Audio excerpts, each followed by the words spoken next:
Hi, I'm Dr. Dan Ratner. Today I am joined by Stephan, who has been suffering from lower back pain for close to 8 years, and he's going to hear about how to think about this from a mind-body perspective for the first time today. If you haven't already, click subscribe, ring the bell for notifications, hit like if you like what you're hearing, and put your comments below and we'll get back to you personally. And finally, you can reserve your place in one of my seminars, join my monthly membership group, or purchase any of my mind-body guides, also known as the PDFs, at www.crushingdoubt.org. Now, without further ado, here's my conversation with Stephan. Stephan, I really want to thank you for being here. It's always so generous when people are willing to sit down with me and do these sessions live because you don't really totally know what you're going to get out of it.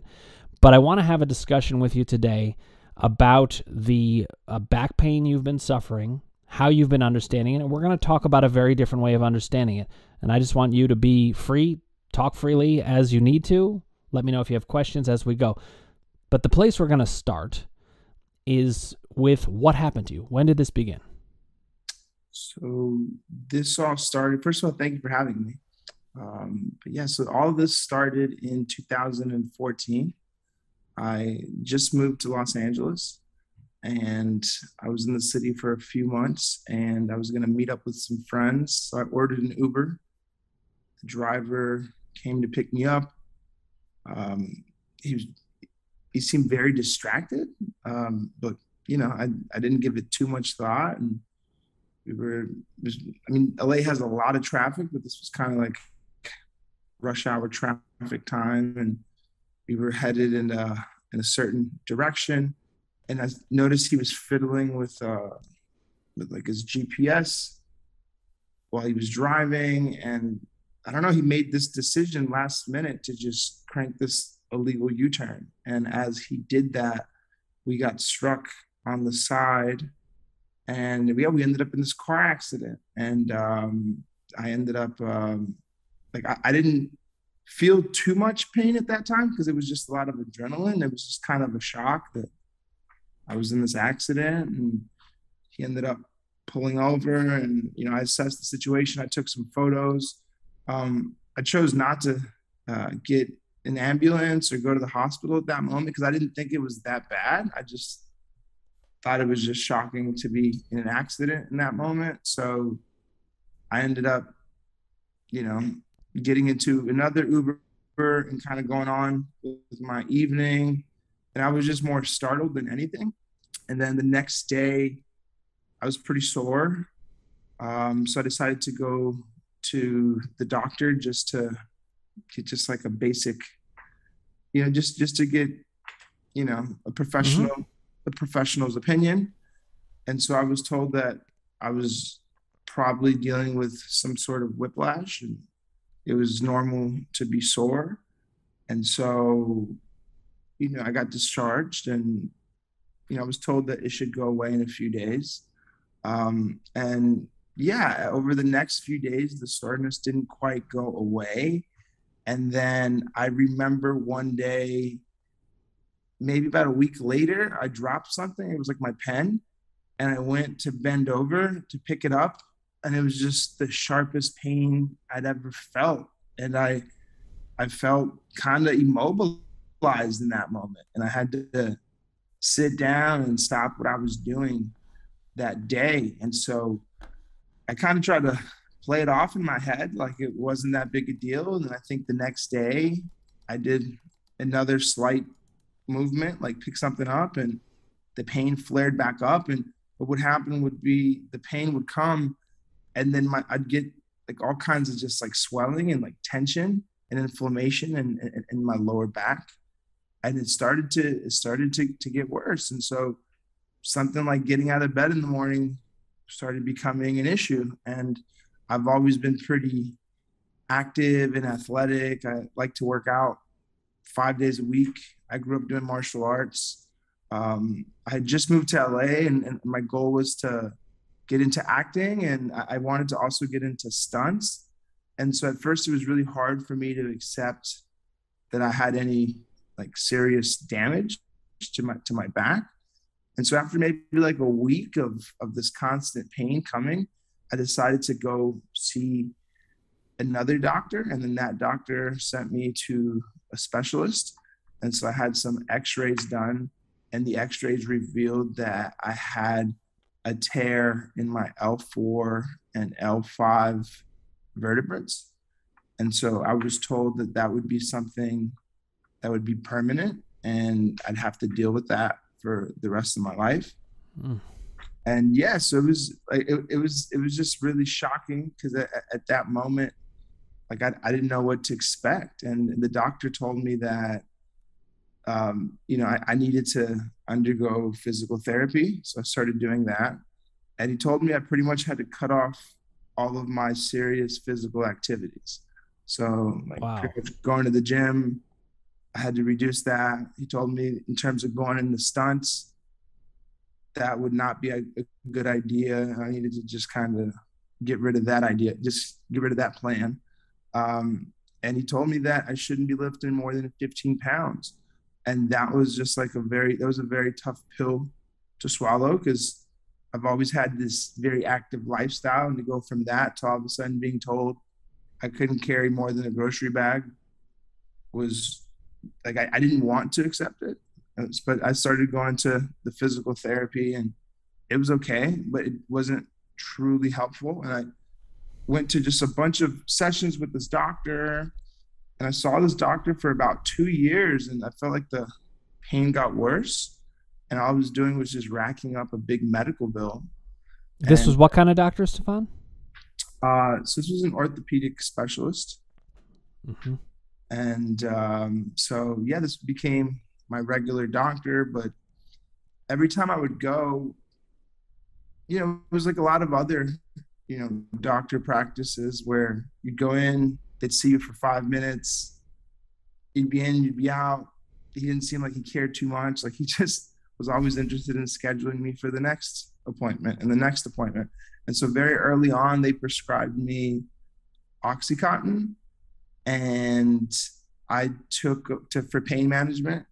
And so I took one pill one time and that knocked me out for like 6 hours. And I hated how that made me feel. And I was aware that a lot of people got into serious addiction issues taking that kind of medication. So I very early on made a decision to just not take that medication. And I decided I'd rather be in pain than to take something like that and become dependent on it. Mm-hmm.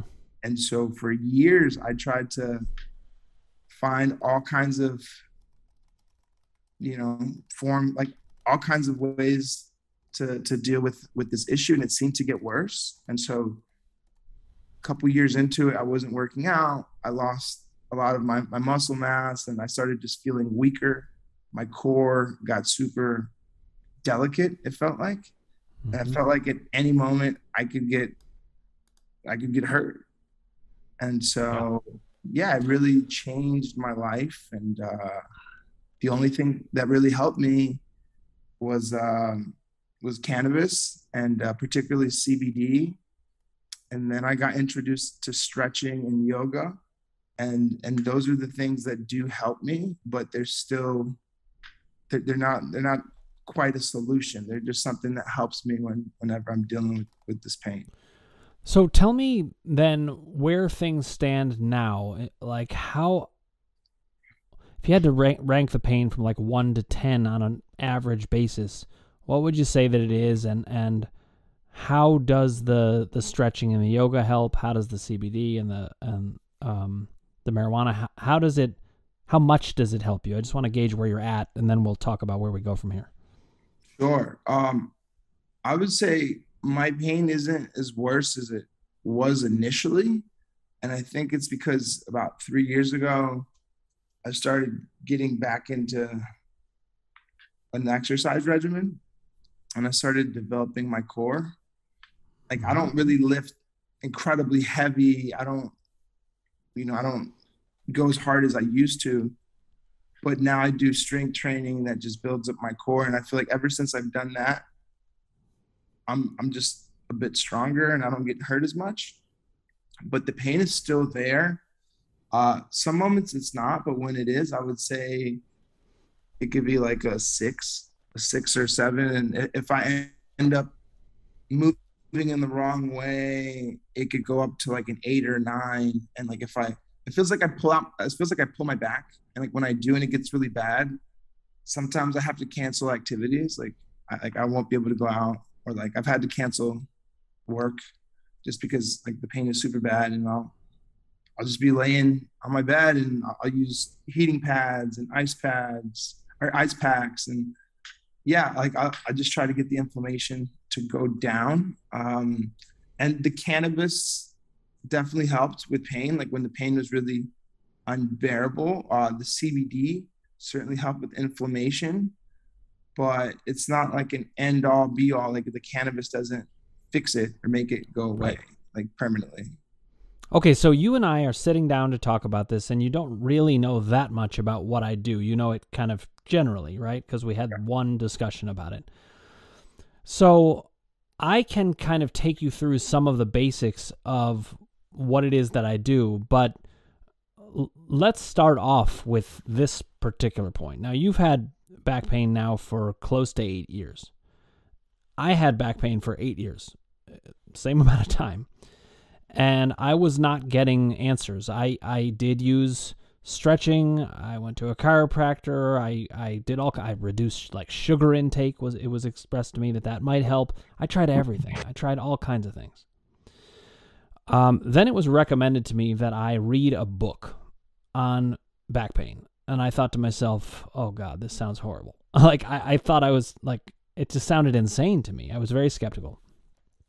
But it was a book by a guy named Dr. John Sarno. I don't know if you've heard of him.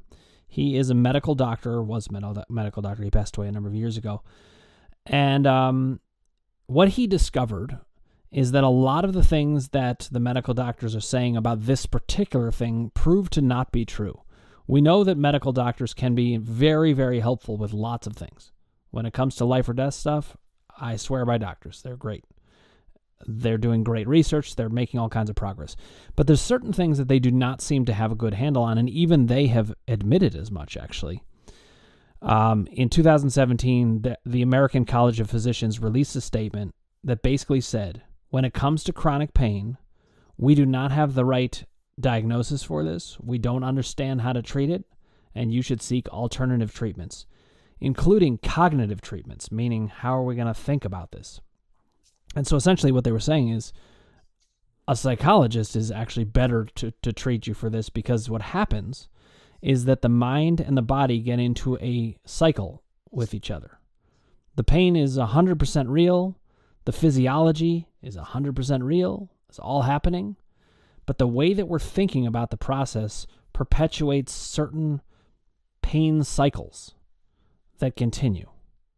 Now, this is very different than how you had been thinking about it, and I'm sure you have all kinds of questions. You know, whenever I bring this up to people for the first time, I think, well, I wonder what they're going to think about this. So let me ask you, what do you think about that? I can elaborate on anything you want. I'm just curious what you think about it so far.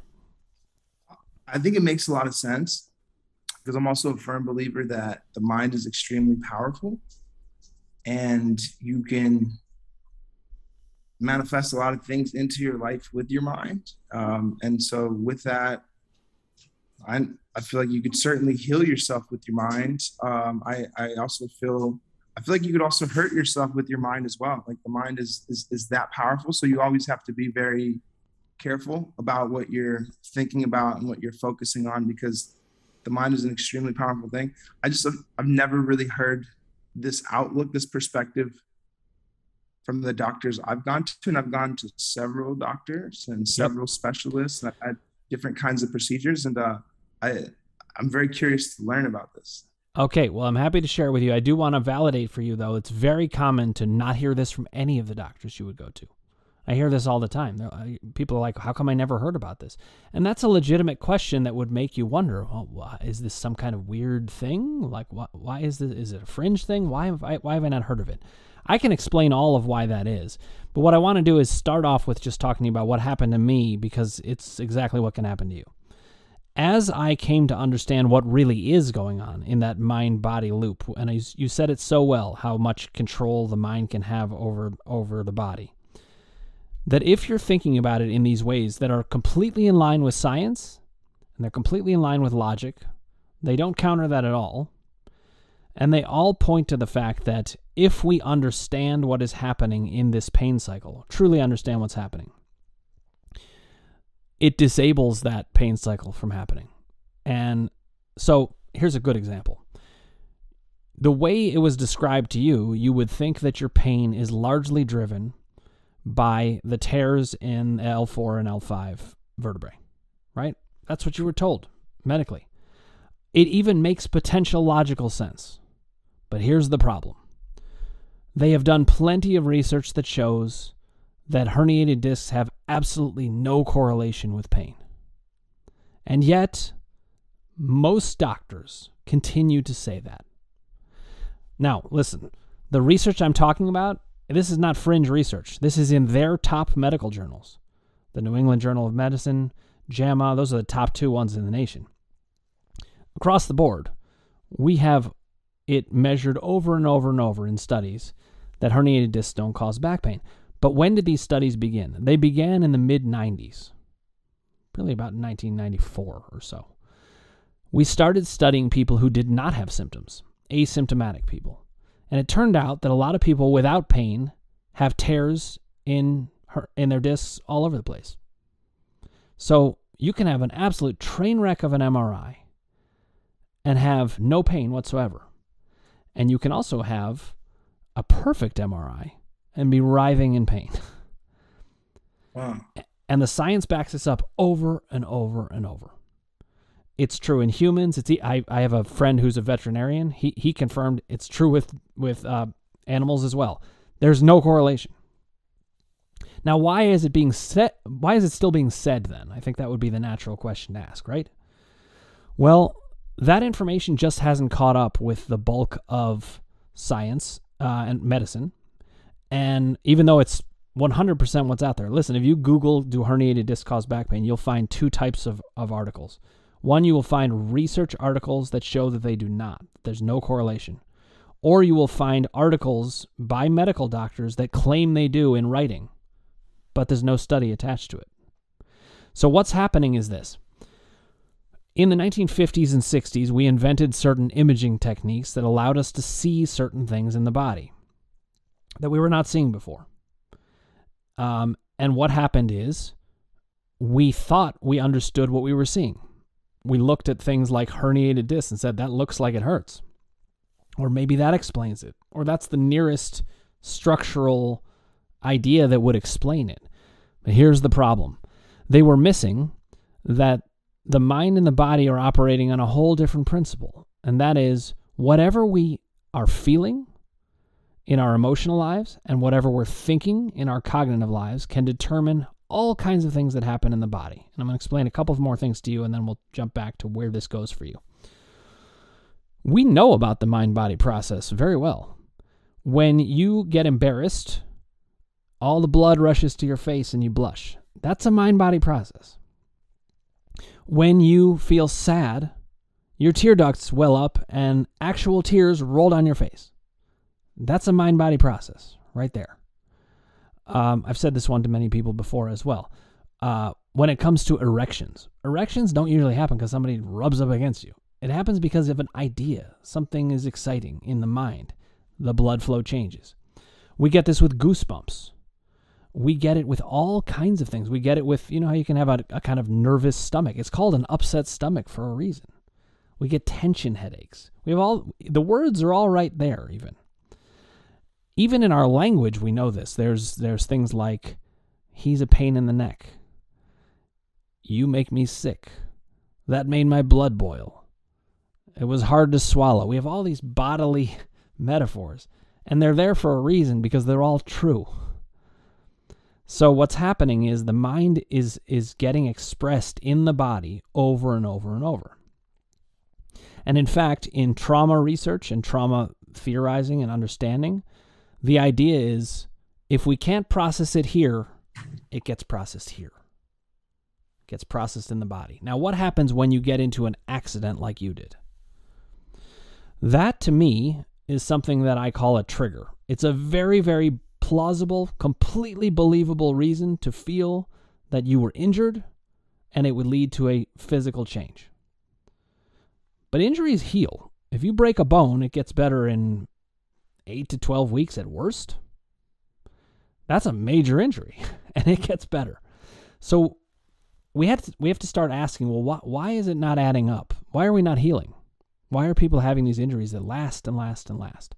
It doesn't fit with what we know about how the body works. It doesn't fit with the science either. What's happening instead is we get into that feedback loop with ourselves where we believe we are injured, and in fact, we're told we're injured. I mean, you were told you can't lift anything beyond 15 pounds. How are you supposed to be in a different mindset when you've been given that information? Not just by anybody. You've been given it by almost everybody. Very consistent, right? So if I can give you the right information, not just from saying, hey, Stephan, just trust me. If I can back it up with scientific studies and with books that are written on this and with logic and the science across the board, that's going to help you immensely. But you know what's going to help you beyond that? As we start talking about this and you entertain these ideas, we disable the process that's going on between the mind and the body, and your symptoms will actually start to shift. And there's nothing more convincing than that. So essentially what I do is I share the right information in some particularly helpful ways that can help you to start to even just try on thinking differently, and you're going to start to see changes. When you start to see changes, it's pretty eye-opening. So let's just start there. I gave you a lot. I'm curious what you think. It makes a lot of sense. Wow. Okay, so here's what I want you to do. I want you to ask any questions you have along the way, and I really want you to push back against anything that I say that doesn't make sense to you. And I also want you to share when things do make sense in a certain way or shed some light on certain things. As an example, you got into a car accident that supposedly led to those herniated discs. I would think that's the way it's kind of being thought about. But it didn't hurt you for a full week, which doesn't really fit with what we know about things. If you get a cut, it doesn't wait a week to start hurting, right? You would naturally wonder, though, well, what happened when I bent over to get that thing? Why did I have that sharp pain, right? The way I understand it is you got in that car accident and it made you feel physically vulnerable, which makes perfect sense. But then you had a different mind process going on, and it opened the door to potentially symptoms popping up in all kinds of different ways. And when you bent over, it grabbed a potentially plausible reason to say, remember that car accident, Stephan? Well, now it's going to hurt you now. It's totally plausible. Makes sense. It just happens to not be true. But if you have a plausible belief system, it can enact it in the body. So now what I want to do is take you through the system of explaining what causes these things in the way that I understand them and see if it makes sense to you. Does that sound good? Sounds great. Okay. So here's the thing. So I have a particular system that I developed. I started with Sarno because I got a lot better through reading Dr. Sarno, but some things weren't adding up. As an example, what he described is that the main physiological cause of this mind-body process is that once the person was having a certain feeling that we didn't know about consciously, and it was getting enacted in the body, that there was a mild oxygen deprivation to the muscles, causing pain. Now, on the one hand, he's not totally wrong about that. That's one of the processes that does happen in the body.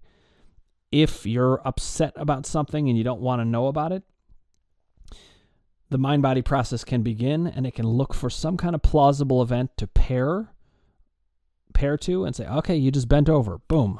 I'm going to start a symptom there. And it will create that oxygen deprivation to those muscles. Sarno was not wrong about that. But what never made sense to me is, but why that?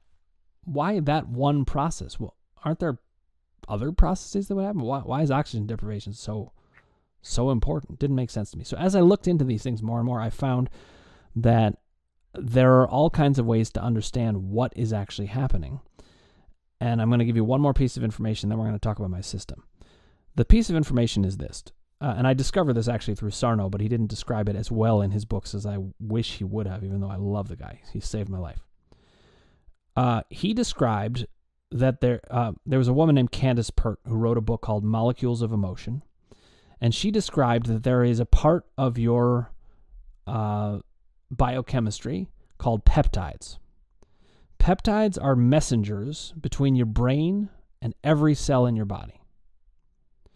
And peptides can be sent in your bloodstream so that the brain can command your cell to do anything it can do at all. Now, that was very, very important for me to understand that there was a physiological explanation. I did not want to believe in magic, and I certainly didn't want to just leave it up to chance. When I heard that there actually was a physiological way for the brain to control every part of the body, not only did it make more sense of this pain stuff, but it made sense of everything. You know, how do you move your arms? Peptides just did that. That's a mind-body response right there. Everything we do is a mind-body response. Smiling is a mind-body response. It's all mind-body. You know, there are some things that happen kind of automatically, like our hearts are beating. We're not thinking about it. But that's still controlled by the brain. So the brain controls everything that happens in the body. And that was important information to me. So as I started to explore it, here is what I found. And this is it's a shorthand, it's a shortcut to where we're going to go with things, but it's important in terms of how I work and how I can help you. There are essentially 3 causes for symptoms. And when I say symptoms, I mean any kind of pain that is not caused by a direct blunt force collision. Like when you got in that car accident, I'm sure you did have some just real straight pain just from that, right? You said you were sore. But all of that heals. So other than blunt force collisions or cuts, or, falling from a high place, any kind of force, if we put those things aside, there are 3 sources of pain. One is things that happen that are acute, meaning they're not very long-standing. They just bring up symptoms and then they go away. A good example of that is like an upset stomach. You could have an upset stomach. Generally speaking, most people don't have an upset stomach for the rest of their lives. That doesn't happen. So there's acute versus chronic conditions. Acute conditions are usually caused by an emotion that we don't know about. And that could lead to a headache or a stomach ache, or it could even make you just have like some itching or a rash at some point. It's amazing how much can get expressed in the body. But if you have some kind of emotional experience that you don't really fully know about, which is very typical in human beings, you can have a symptom. That's one thing. That is something I call the emotions column. I work with columns because I have what's called a mind-body map, and they draw lines, and there's these 3 columns.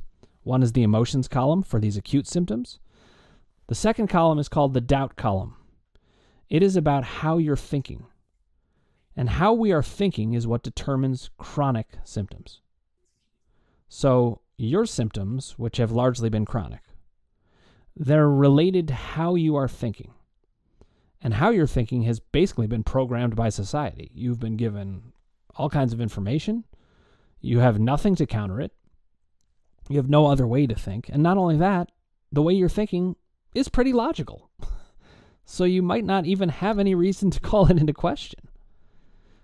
But I'm going to call it into question for you in ways that are going to be very freeing and change how you're thinking.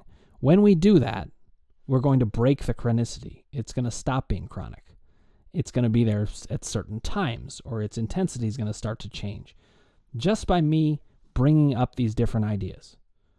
And I'm going to show you by talking it through. You don't even have to do anything. You just have to think it through with me. Okay? So we have the emotions column for acute symptoms.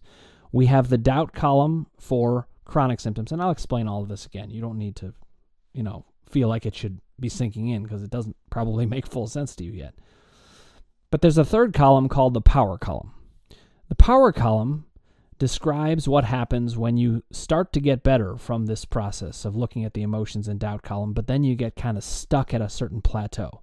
And that's really what happened for me when I was working on things with Dr. Sarno's books. I wasn't even talking to Dr. Sarno directly. I was just reading his books. I was getting information, especially about the emotions column, because that's really how he tends to think about things. I figured out the doubt part of things myself as a distinction, though some of it I did get initially from Dr. Sarno. I'll explain more about that as we go. Then I found I hit a plateau. I got better to a certain point, and it just wasn't getting fully better. And you know why it was? Things weren't making full sense to me. They made a lot of sense, but they didn't make full sense. And that bothered me. But as I looked at it, I found something really interesting. As I started to get better, I started to become more powerful in my life in general. Not just with the symptoms. I started to feel like I could do all kinds of things that maybe some other people couldn't, because I knew something other people didn't. I mean, the whole world was walking around with pain and they had no idea why, but I knew why now. It was pretty empowering. And as I started to try on that power, I found out that there was a relationship between whether I was feeling powerful in my relationship with myself and with others, or even my symptoms, and whether I had symptoms.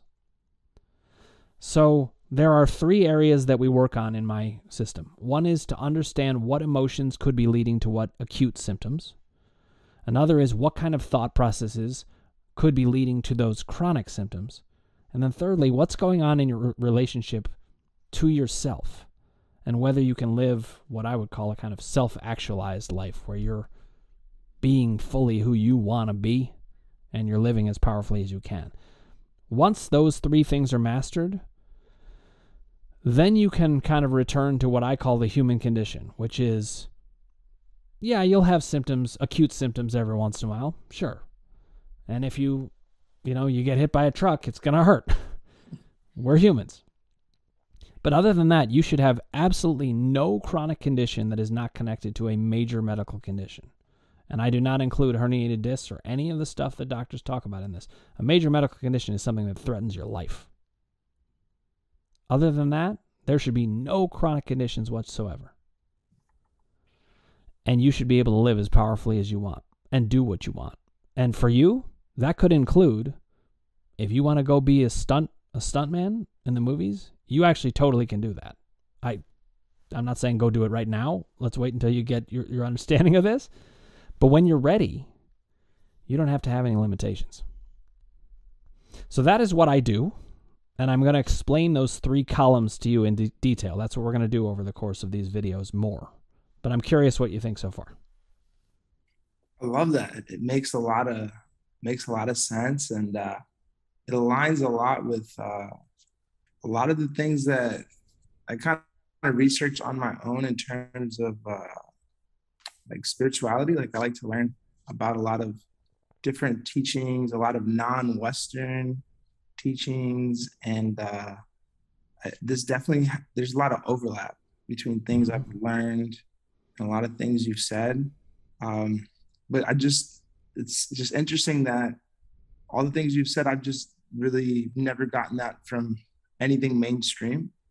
I haven't gotten that from like any professionals in the medical industry, any of the therapists that I've seen.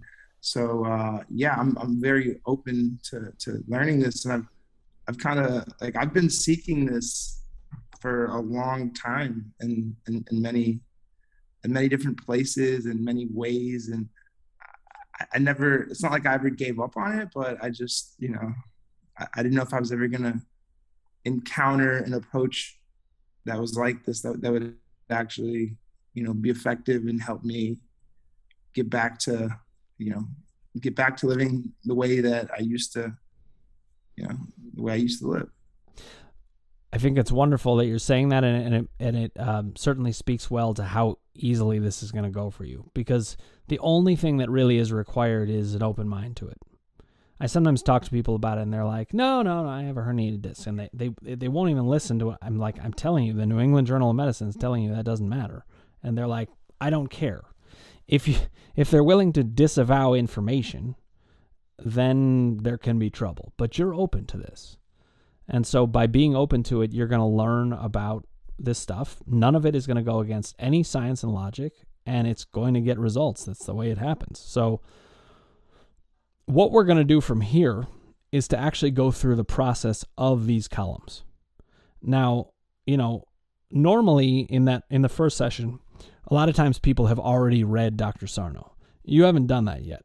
I of course, I'm writing my own book. It's almost ready, but it's not ready yet. So the place that I usually want to start people off is let's get you the basic information.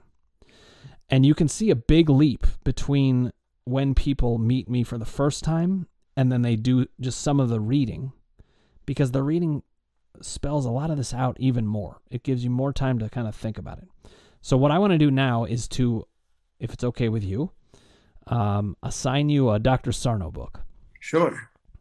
Now let me ask you this. Are you a big reader? You sound like you would be, but I'm curious. I am. I'm always learning, and even though, and like I enjoyed my early years of education, I enjoyed my college years. And yeah, I definitely love what I got there, but I'm a big believer that like we're students throughout our lives. So the reason I asked, the reason I asked Stephan is Dr. Sarno wrote 4 books. They're all fantastic in different ways, but the last book he wrote is the longest of his books, and yet it is a complete masterpiece. It's just one of the best books that's ever been written. If you are willing to read that one, that's the one I would recommend. And I don't know how fast a reader you are, but you may be able to get through it between now and the next time we meet. And that's usually, but even if you don't, if you're halfway through or whatever, you'll have the gist of it. So this is a book called The Divided Mind. And I can text you the information so you don't spend any time on it. It's Dr. Sarno's The Divided Mind. You can get it on Barnes & Noble, on Amazon. It's readily available. And that's part of what blew my mind about all this is I was like, how did no one in my life know about this? And yet, then I found out a lot of people do know about this. In fact, Howard Stern got better from his back pain from reading Dr. Sarno. So did Larry David, actually. There's some well-known people who know about this, but for some reason it just hasn't fully broken through in society yet. It's going to because it works, and it's right. But for now, luckily, you're going to get exposed to it. And Dr. Sarno's books are going to give you the basics behind what it is that I do, and then I'm going to be able to extend that to further areas.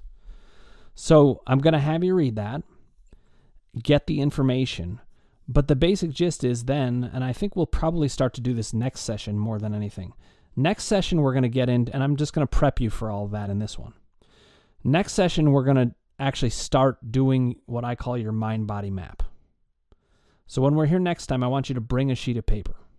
Okay. It's just a sheet of paper with something to write with. Old school.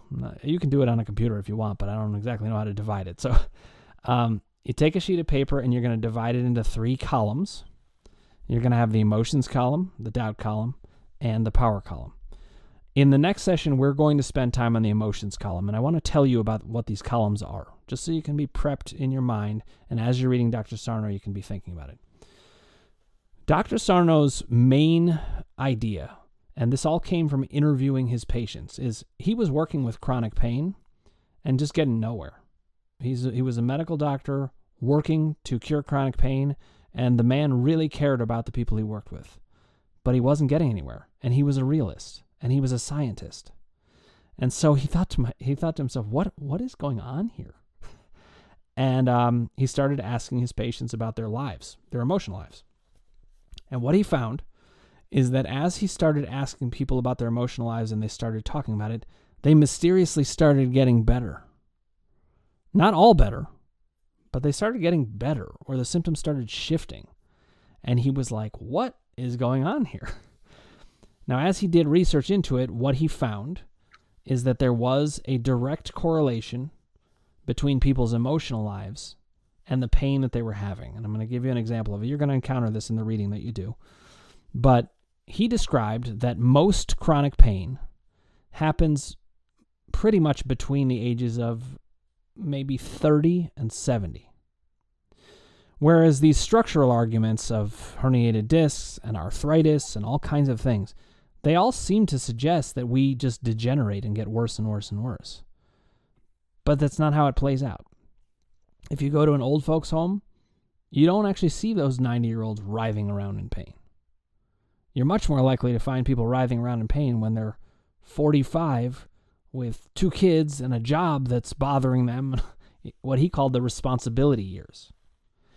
So what he really found is there is a major correlation between emotional upheaval, big emotional things, and these symptoms. And frequently, the people, they knew about the emotional distress. You know, they're not brain dead. They knew what was going on with them, but they weren't connecting it to the symptoms. So it was like they were having two totally separate painful experiences, a painful emotional experience and a painful physical experience. And what he did is he learned to help them connect the two. He even said that's all he wanted, is to help people see there's a connection between the mind and the body. That's all he wanted to do. Because once you connect them, here's what happens. The defense mechanism in psychology, we call it anything that protects us from knowing something. It's a defense mechanism. Denial is like a basic defense mechanism, but we don't really use that much because we can't get very far with it. We deny something is the case, but we kind of know that it is, so it doesn't last very long.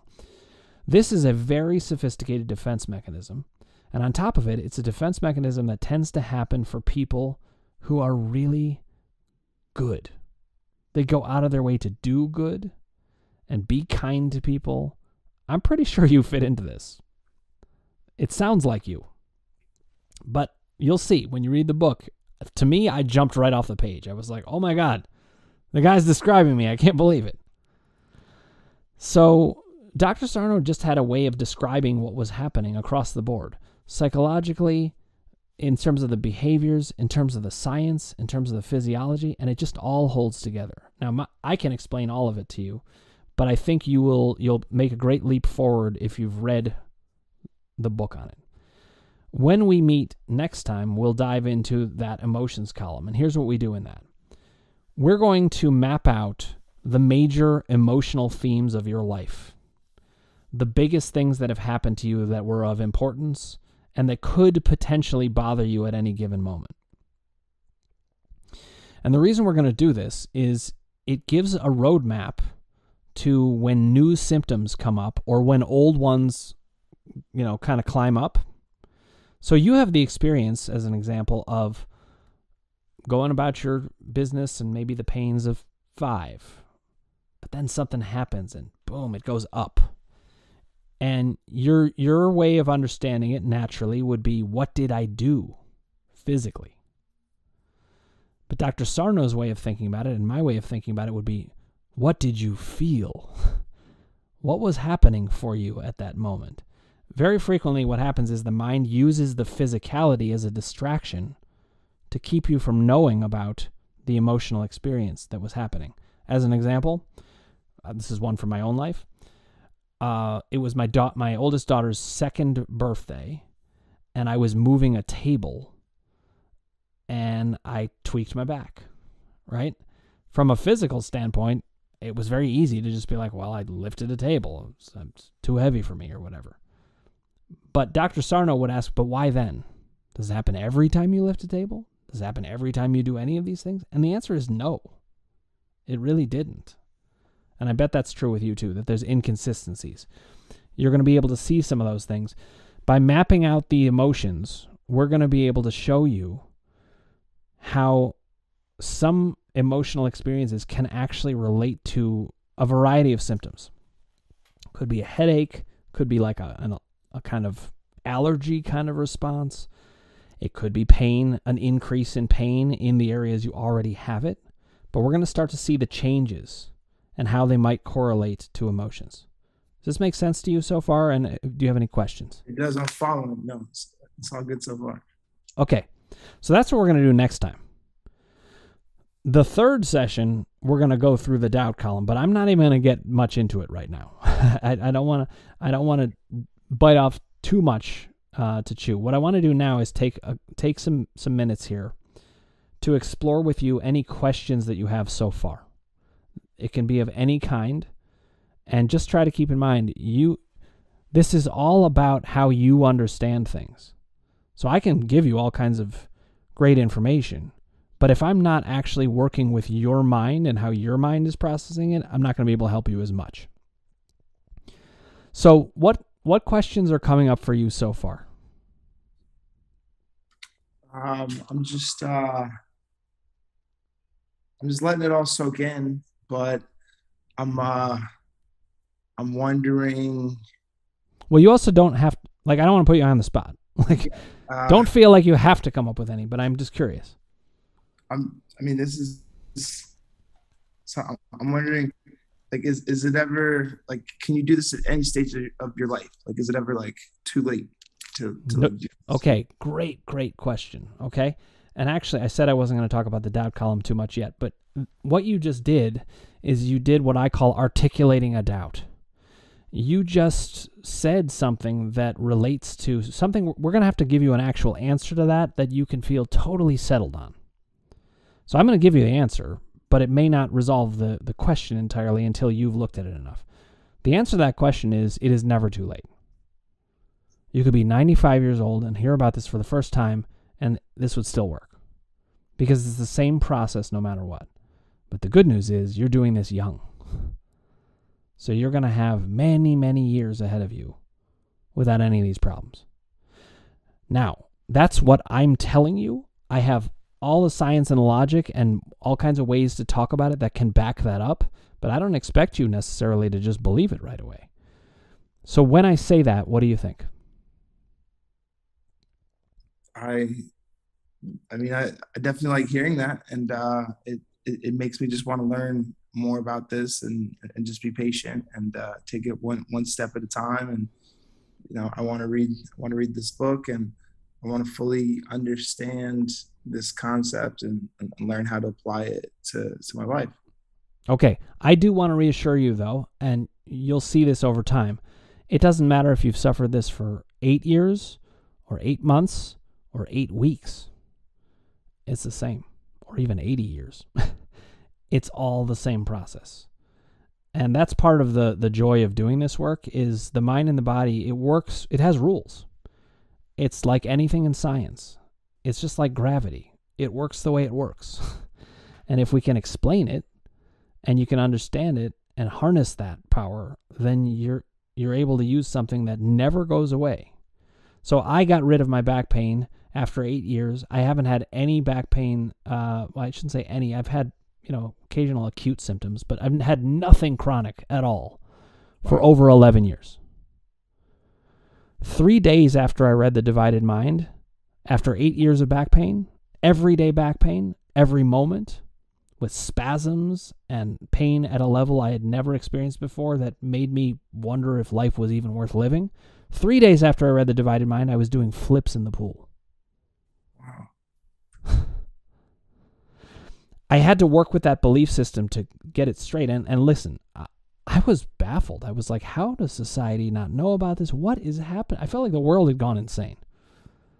But, and I don't think I had as much exposure or openness to some of these other traditions that you have. So you're in a very good spot for this. You've already been exposed to some of these things, but now I'm going to show you how even Western medicine fits with this. They don't know it. They don't act like it, but they do. So as we help you with this information, I would be completely shocked if you're not pretty much pain-free from a chronicity standpoint. It's very, very possible that would happen by the end of these 4 sessions. It might take a little bit longer, but I'd be totally shocked if you weren't pretty much completely fine in under 2 months without any question. And you don't even have a lot of skepticism. Your doubt column is not even that strong, and that's going to make you go even faster. I've tried so many things that I'm completely open to this, and like I said, I've been searching for something like this. Like I've always felt like there was something like this out there. I just have never been able to align with someone like you that could share this information with me. Well, I'm excited to do this, and I think, again, I always emphasize this. Science and logic is with us. This is not magic. This is taking what we already know about the mind-body principle. It's funny, it's almost the opposite. It's like the people who believe that we can't do these things are believing in magic. Like we're just stuck and we suddenly lose our mind-body powers. I mean, if I can make myself smile from a mind-body, that's changing the muscles in my face, and I do it without even thinking about it. If we can do the same thing with pain, that means pain is not something we're stuck with. We can understand it in each and every moment. and I'm going to give you the roadmap to do it. Great. So we're off to a really good start, and you are a very good candidate for this because you're open to it. I can work with people who aren't as open to it. It just requires a little more in-depth reading or science and logic. I can find my way in. With you, it's great. We can dive right in. So that's what we're going to do. I'm going to text you the name of the book and the Dr. Sarno, the author. And I want you to read that before next time. When we start off the next session, I'm going to get your take on what you read. Okay. And then I'm going to take you through the emotions column, which is going to orient you to ways that you can control acute symptoms or those uptick in symptoms of the ones you already have. And I mean that including with your back. When your back gets worse, it's not an accident. Something's going on right there. It's either a feeling or a thought. And I'm going to help you start to identify specifically what those are. Sound good? Sounds great. Sounds so good. All right. Well, this is exciting, Stephan. I know how much of a change this can make for you, and it could open the doors to all kinds of things for you living exactly the way you want to live. You should not have to have those limitations. You do not need to have those limitations, and you're not going to. Thank you so much for sharing this with me, and this is I have a great feeling about it, and I'm looking forward to our upcoming session. My pleasure, Stephan. So I'll get you the information for that book. We'll pick up next time, and we'll just keep going until you've got the basics of the system down, and then we'll make plans from there. Whatever we need to do to tweak it. But it's all about what you're thinking. It's like anything else. Like that. All right. Thank you so much. All right, Stephan. This was a pleasure, and I look forward to seeing you again soon. Likewise. We'll speak soon. Okay. Bye. Bye. When I meet with people in these kind of consultations, especially when they haven't had any previous experience, it's really interesting to see what's going to happen, and I don't always know. But Stephan is so open to these ideas that I can see it's going to be a pretty easy process to get him excited about it, interested in it, and involved in how to think about this differently. But for those of you out there who are thinking, but hey, that's not me, this can still be incredibly useful to you, and here is why. Whether you're extremely open to it or not doesn't actually matter. You have to deal with the mind that you have, whatever's going on for you. And I just want you to focus over the course of these videos on the process, on these different columns. What are they telling you? Follow what Stephan goes through with it and understand it's through the lens of how he's thinking about it. Now, I do think he's going to do really, really well with this. But I actually think everybody can do well with this. They just need the right information. And it was really exciting to see that light bulb start to go off in him and that excitement about what he's going to learn. We will find out together as we go. If you haven't already, click subscribe, ring the bell for notifications, hit like if you like what you're hearing, and put your comments below, and we'll get back to you personally.